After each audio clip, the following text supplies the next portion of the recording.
नमस्कार, good morning. आज आपण करणार आहोत पिंपळाचा बार. पिंपळाचा बार असा असतो हा पिंपळाचा बार, हिरव्या कलरचा. मोहरी जशी आपली मोहरी असते तशाच टाईप आहे हा पिंपळाचा बार. गडचिरोली भागात हा उन्हाळ्यात निघतो, उन्हाळ्यात जास्त प्रमाणात निघतो इथे. आणि व्हिटॅमिनयुक्त पौष्टिक असा हा पिंपळाचा बार आहे. तर या पिंपळाचा बार असा हा ओला असतो तेव्हा चवदार लागतो आणि तब्येतीलाही गुणकारी आहे. त्यामुळे आपण हा घेतला आहे. यात थोडेसे असे त्या काड्या वगैरे ज्या बारीक असतात त्या साफ करून घ्यायच्या, निवडून घ्यायचं आहे आणि मग हे पाण्यात घेऊन आपण धुवून टाकू. इथे मी इकडे पाणी उकळायचं आपल्याला हे, तर मी हा उकळायसाठी मी इथे पाणी ठेवलेलं आहे. गरम पाणी उकळायला ठेवलं आहे, ते उकळत आहे. इकडे कढई तापत आहे भाजी करायसाठी. आपल्याला पिंपळाचा बारी भाजी करायची आपल्याला. हा धुवायला ठेवला आहे.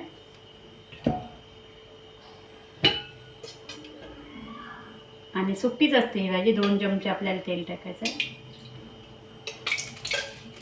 थोडं कमी घेऊ आपण, कारण जास्त भाजी खूप नाही अशी. 1.5 चमच्याचं तेल घातलं आपण त्या मोठ्या चमच्याने कढई. इकडे तेल तापत आहे आणि हे आपण अशा प्रकारे असं धुवून घेतलेलं आहे. आता हे बारीक असल्यामुळे याच्यात अशी स्टीलची चाळणी घ्यायची आहे. चाळणी घेतली मी अशी आणि याच्यात आपण गाळून घेऊया, म्हणजे सगळं पाणी खाली बसेल. वरून हाताने गाळून घ्यायचं आहे.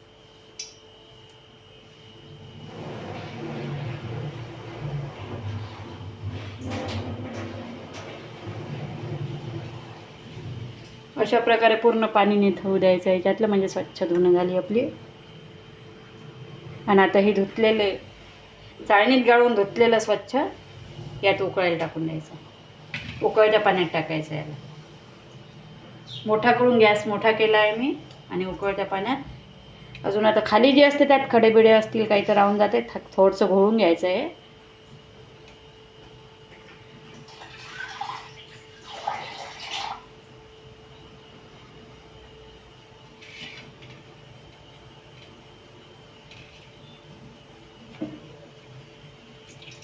खालच्या याच्यात असे वळून घेतलं की खाली असे खालचं थोडंसं राहू द्यायचं. याच्यात खडे असतात, माती खडे. खालचं थोडंसं राहू द्यायचं, नाही तर 2 पाण्याने धुतलं की हे स्वच्छ निवडून तुम्ही टाकू शकता, म्हणजे कचकच लागणार नाही. आणि हे अशा प्रकारे आपल्याला उकळून टाकायचं.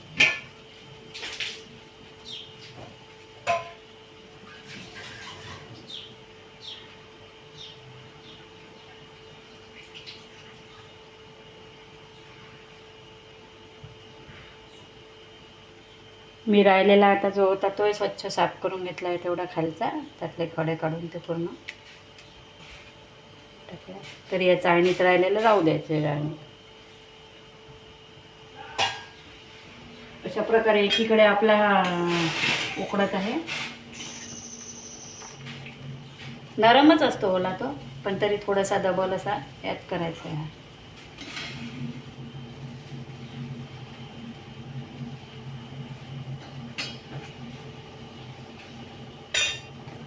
आता आपण हा इकडे ठेवून देऊ, म्हणजे इथे भाजी करायला आपल्याला बरोबर दिसेल. हा इकडे उकळत आहे. बाजूच्या गॅसवर आपण मोठा करून उकळायला ठेवला आहे तो.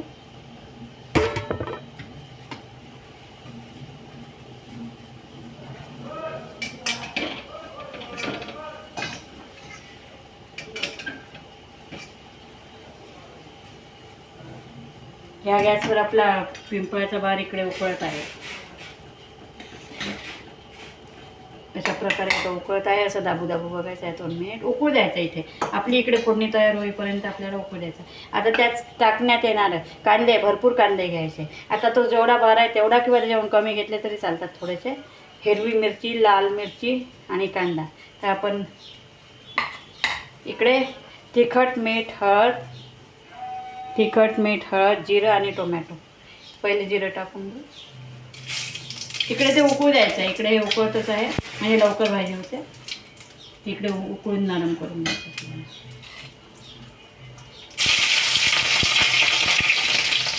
सोबतच इकडे मिरची कांदा आणि हिरवी लाल मिरची कांदा टाकून द्यायचा जिरं टाकल्यावर.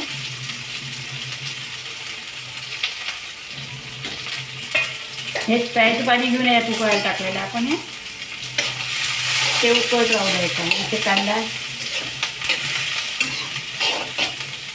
नेहमीची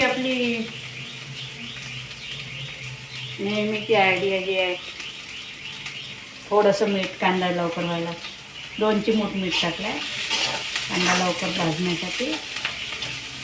अशा प्रकारे हा पण एकदम असा काळसर नाही करायचा, असा थोडा गुलाबी झाला कांदा की होऊन जातो. इकडे आपले हे पा अशा प्रकारे उकळत आहे. अशा प्रकारे आपलं उकळत आहे. अजून उकळू द्यायचं आहे, चांगलं नरम झालेलं पाहिजे ते.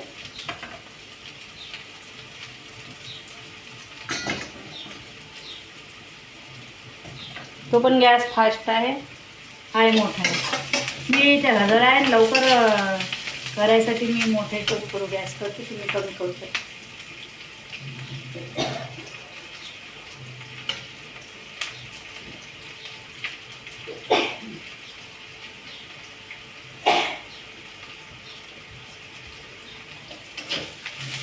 शक्यतो तुम्ही आरामशीर जर पदार्थ करायचे असले रेसिपी काही भाजी तर तुम्ही कमी करून वगैरे करू शकता.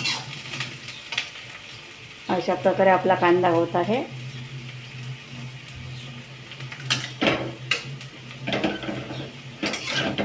हा कांदा होत आहे एका ठिकाणी, एका कडेवर कांदा होत आहे, दुसरीकडे आपलं पिंपळाचा बार. याला गडचिरोलीत जास्त प्रमाणात मिळतो आणि पिंपळाचा बार म्हणतो. कोणी नवीन लोक हे म्हणजे शक्यतोवर खायला बघत नाही, पण ते खाऊन बघा, करून बघा, खूप छान लागते आणि तब्येतीला आवश्यक आहे ते.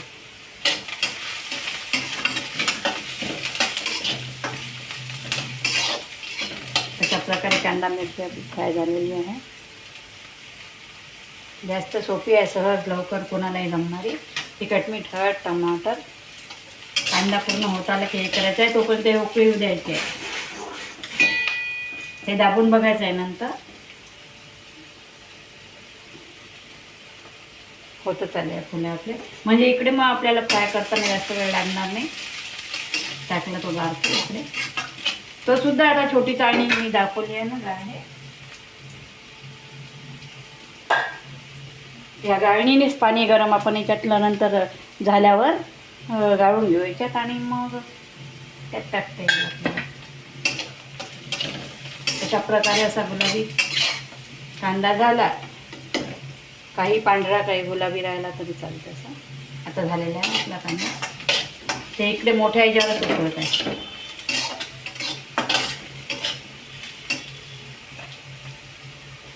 आता टोमॅटो टाकून घेऊ आपण. टोमॅटो थोडा नरम झाला की तिखट नाही जाऊन, तिखट जळते म्हणून आता हिरवी मिरची आहे त्याच्यात, किंचित मिरची आहे त्यामुळे टोमॅटो टाकून घेऊ आपण.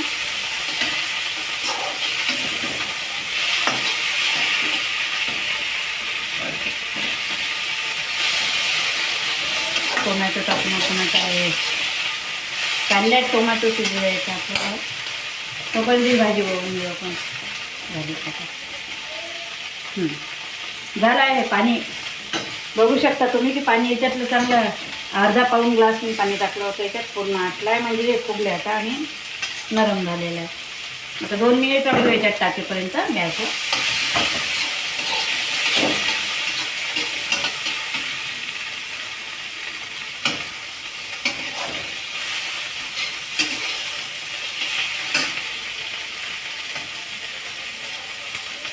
हा गॅस आपण बंद करून देऊ आता. ही जी कढई उकळायला ठेवलं आहे आपण पाणी बघू शकता तुम्ही, बरंच कमी झालेलं आहे आणि नरम शिजलेलं आहे. आता हे ते आपण बंद करून टाकूया.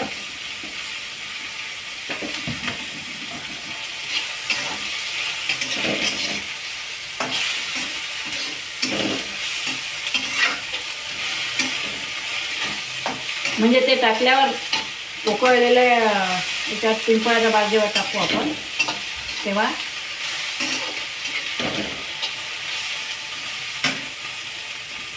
जास्त वेळ आपल्याला होऊन येईल. इकडे उकळलेली इथे थोडीशी वाफ आली, 1-2 वाफ आल्या त्यात. तिखट मीठ हळद आपल्याला नंतर टाकायचं. थोडासा टमाटा आणि कांदा एकजीव झाले त्यात की मग आपण हे टाकू. म्हणजे तिखट मीठ जळत नाही, कडवट नाही लागत. टमाट्याने याच्यात गावरान टमाटे आहे त्यामुळे आंबटपणा येतो.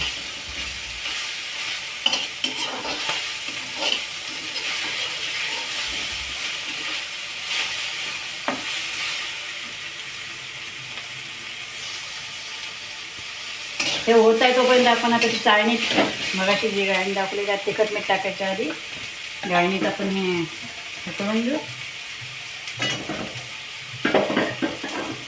गरम आहे सांभाळून करायचं आहे, नाही तर तुम्ही थंड होऊ द्यायचं आहे.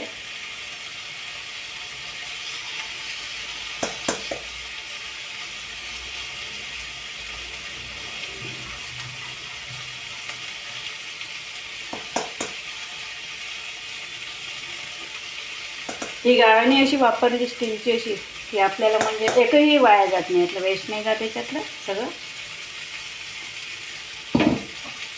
अशा प्रकारे आपला कांदा टमाटा मिरची सगळं नरम झालेलं आहे, शिजलेलं आहे ते.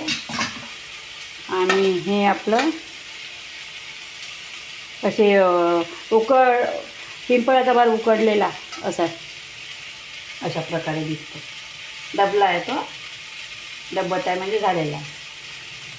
अशा प्रकारे राहिलेले पाणी आपण यातलं काढून घ्यायचं चाळणीद्वारे.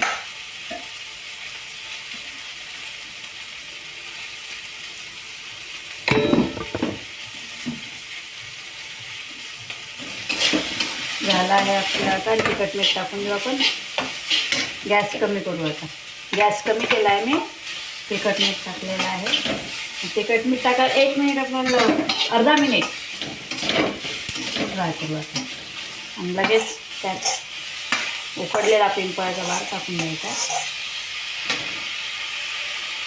गॅस कमी केलेला आहे मी कारण कांदा बराच झालेला होता, टमाटा कांदा, त्यामुळे आता कमी करून करायचं आपल्याला. याला 2-3 वाफा येऊन द्यायच्या म्हणजे पूर्ण मसाला त्याला मिक्स झाला पाहिजे. हात धुतलेले आहे मी स्वच्छ.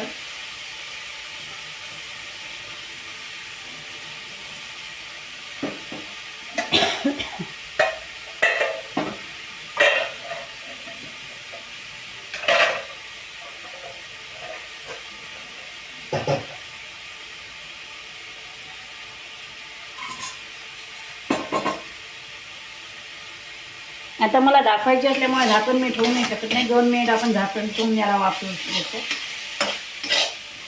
झाकण ठेवून याला वाफवू द्यायचं असतं.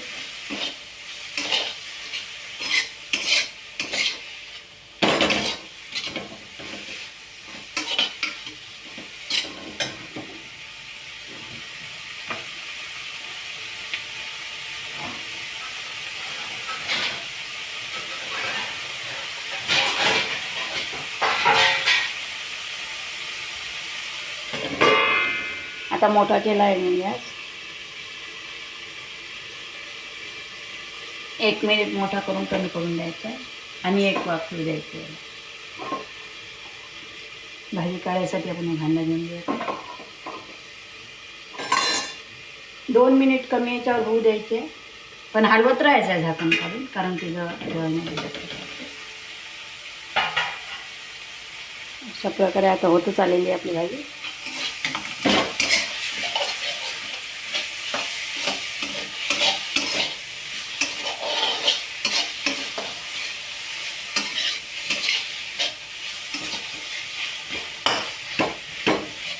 त्याने हलवताना टमाटा वगैरे राहिलेला असला असं तसा याच्यात मिक्स करून टाकायचा दाबून असं हलवून म्हणजे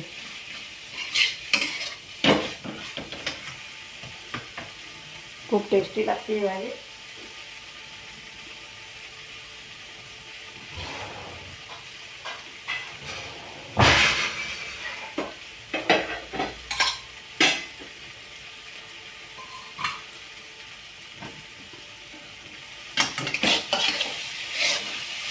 अशा प्रकारे असे कटवट राहिली नाही पाहिजे ती. थोडीशी फ्राय करायला तेलात भाजल्यावर थोडीशी होत द्यायचे. बघू शकता तुम्ही की आता लक्षातही येत नाही की तो पिंपळाचा भार असा आधी बघितलेला ना भाजीतला एकसारखा आहे.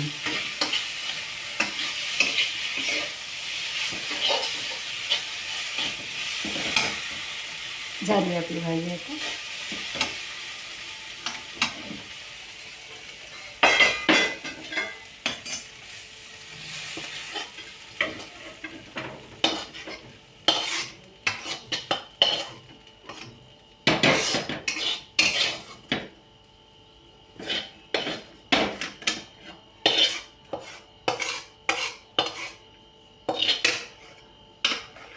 प्रत्येकालाच ही भाजी आवडते असं नाही आहे, पण नवीन आहे काहीतरी करून बघायचं, खाऊन बघायचं, थोडंसं टेस्ट. एकदा खाल्ली की खावंच वाटते, करायला लागते. त्यासाठी 2 भाज्या करावं लागतात. मग ज्याला आवडली नाही त्याला 2 भाज्या असल्या की मग हे कर बघायची.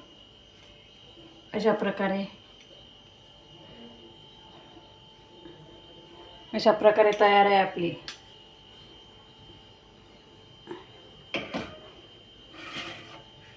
पिंपळाचा बार. पिंपळाचा बार नावच आहे या भाजीचं. मला सुद्धा वाटलं होतं की जे पिंपळाचं मोठं झाड असते, पिंपळाचा वृक्ष, त्याचंच पिंपळाचं आहे की काय, मी कन्फ्यूज झाली होती पहिले. पण ते नाव आहे, फक्त या भाजीचं नाव पिंपळाचा बार आहे. आणि खूप छान लागते, करून बघा. Thank you very much. या जेवायला.